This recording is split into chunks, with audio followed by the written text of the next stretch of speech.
All right, so we're going to talk about strategies around changing chords. And oftentimes people will ask, which finger should I lead with? Should I always start with my first finger? Should it be the third? And those are thoughtful questions because people are trying to figure out how to transition and how to get there in time. But I wanted to show you a couple things that will help with that. But I also want to say to not worry about that too much, because eventually your fingers will know what to do and how to get where they need to be just through repetition. So again, you can't really shortcut a lot of this. A lot of it's just going to be doing it over and over again and trying to be consistent with it and building on that. But that being said, I think it is a good idea to be mindful about what you're doing and where you're trying to get to. So I talked a little bit earlier about this 12-bar blues progression in A. So let's just focus on the chords for right now, and then I'll give you some other examples. So on this A7 chord, it looks like this. Fingers 2 and 3 in the second fret, D7, and then E7. So notice this 2 and 3 here. It's going to shift that way. It's the same 2 and 3, you're just moving strings. So that's a pattern that you can look for in a progression if you're trying to make the changes a little faster. So what I'm saying is, if this is your A7 chord, and I'm on the tips of my fingers, I'm not touching this string with this finger, this string with this finger, because I'll mute them. I'm on the tips of my fingers, and this, by the way, if I'm playing A7, your third string open is what makes that a 7th chord. So that's pretty important that you're not muting it. So if I'm, thinking about how do I get from A7 to D7, you want to see this pattern right here, 2 and 3, and then to get to D7, it's this shift, and then you put your first finger down. So this 2 and 3 is here, and then it shifts from A7 to D7, and your first finger goes down. So what you could do is just sit there and kind of go,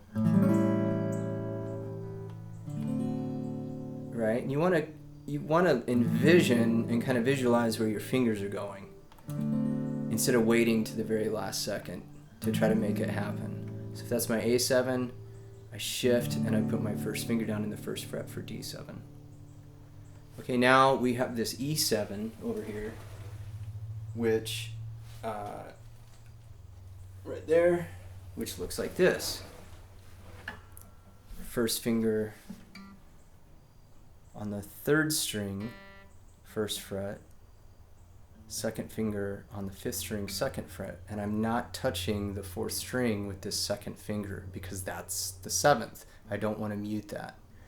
So typically, the second finger is pretty strong. The third one is weaker. So if you have to, maybe kind of organize your thoughts around what's this second finger doing, it's here for A7, shift, put my first finger down for D7, and then for E7, my second finger goes there, and my first finger goes on the third string. So again, if this order is different and you have to go from E7 to D7, well, here's your E7. Your first finger will go here to the second string, and then these fingers shift. E7, D7, A7, A7, E7. So you can kind of start to see these patterns, but again, don't get too hung up on it because repetition is going to get you there. So that's why it's important to learn songs and short chord progressions and work on these changes. But you can think of these little strategies and kind of visualize where you're going.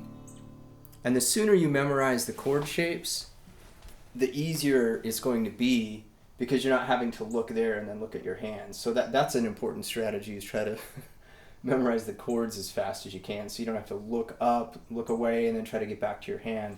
This way you can just keep an eye on what your hands are doing and pay attention to these patterns and these moves. So here's another example. If you have a song that uses these three chords, G, D, and C. If this is my G chord, and I'm thinking about getting to C, so these two fingers are in the same fret, this is on the 5th string, maybe a good thing to think about would be, where does my 1st and 3rd finger go? If you think 1st finger here, 3rd finger there, then your 2nd finger just goes down. And then to get back to G, if you lead with your 2nd finger, that's a pretty strong finger. Right? That's how I'm making my transition. Now sometimes people will lead to get to the C chord with their 1st finger, and then they try to lay things down. If you are here for G, and this is a strong finger, and you bring this 3rd finger up, it kind of clears the other fingers out of the way, and you're not having to readjust because you're just there.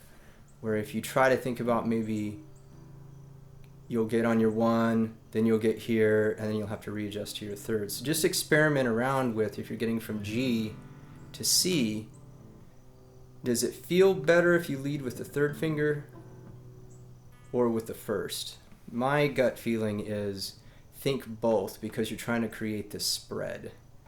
So if you're here for G, I would think about my 1st finger coming down and getting in the 1st fret on the 2nd string, and my 3rd finger coming up to the 5th string 2nd fret. So I'm thinking about widening the 3 and the 1. And if you get your 3 down, the others will fall into place. If you get your 1 down and try to stack, what happens to a lot of people, they get here and they're like, oh, I'm short for the 3, I'm going to miss it, so they start readjusting their hands. You want to do this in a way that you can get to the next chord without bouncing around and shifting too much. And remember, a lot of it's going to take place on the back of the guitar neck, what your thumb is up to. That'll make a big difference. So now let's bring in the D chord. If I'm here, look what my 3rd finger has to do. Just come 1 string. I pull down with my 2 and get to the 1st string. My 1st finger is pretty strong. It just goes to the 3rd string. See the move of the 3rd finger? Now if I have to get to C from here, again I'm thinking about coming back with my 1st and laying my 3rd down, because now on this chord, on the C chord, I have a 1 finger in each fret. And sometimes people ask, what if I get these hand strengtheners, I can squeeze these things or do this. Honestly, I think you would be better off just to sit here and go like this. Practice just moving chords. You'll get calluses out of the deal. Your hands will get stronger, and you don't have to go fast.